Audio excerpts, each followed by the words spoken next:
KCCA Council endorses bold move. Authority resolves to permit capable investors to develop, cover and upgrade drainage systems to tackle Kampala's flood crisis. This is Kampala in March 2025. Flooded roads, stranded residents, but not everywhere. Here in Nakivubo, it's a different story, thanks to a drainage upgrade led by local investor Dr. Hamis Kigundu, in a dramatic shift that could redefine Kampala's approach to urban development. The Kampala Capital City Authority Council has resolved to empower competent local investors to design, cover and upgrade the city's outdated drainage systems under review, consideration guidance, approval and supervision of KCCA. This bold resolution, passed during a heated session on April 3rd, comes at a time when the capital is reeling from relentless floods and political turbulence. But what should have been a straightforward debate on infrastructure turned into a fiery showdown, with Lord Mayor Erias Lukwago emerging from the session battered and politically bruised, while Frank Nyakanarusa, former acting executive director of KCCA, walked away a celebrated figure.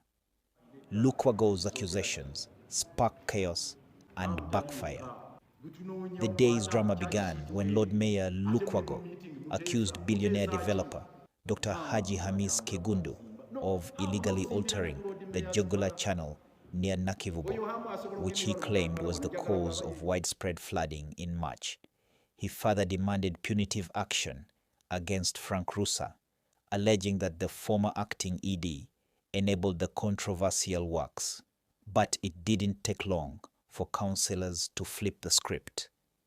Armed with official records and court documents, KCCA members swiftly discredited Lukwago's allegations. Evidence revealed that Ham Enterprises U Limited, a Dr. Kigundu's company, submitted formal plans on December 9, 2024, which went through proper review and were lawfully approved by KCCA. Even more damning for the mayor, the KCCA Magistrate Court had already dismissed the charges against Kigundu in January 2025, ruling that they violated principles of corporate liability. Abuse of office, councillors slam Lukwago. One by one, council members condemned Lukwago's actions, branding his claims as baseless, malicious, and an abuse of office. Several warned that such unfounded accusations threatened to repel potential investors, especially those already delivering results. The mayor's claims are not only legally flawed, but politically driven, said one councillor. This city cannot afford leadership based on personal vendettas. Rusa, from target to trailblazer. While Lukwago was left on the defensive, Frank Nyakanarusa rose to acclaim. Councillors hailed his performance during his interim leadership from September to December 2024, particularly his oversight of the Nakivubo drainage works, an initiative that helped keep parts of the city flood-free during the heavy rains. As a show of gratitude, Rusa was awarded a certificate of appreciation. A photo shared from his office shows Rusa proudly holding the plaque, standing between the Ugandan and KCCA flags, a quiet but powerful image of restored integrity. Nakivubo's success tells a different story. Despite Lukwago's claims, the Nakivubo drainage project has become a standout success. Residents and traders in the area reported zero flooding during the March downpours, in stark contrast to submerged zones like Kawempe, Clock Tower, and Natete.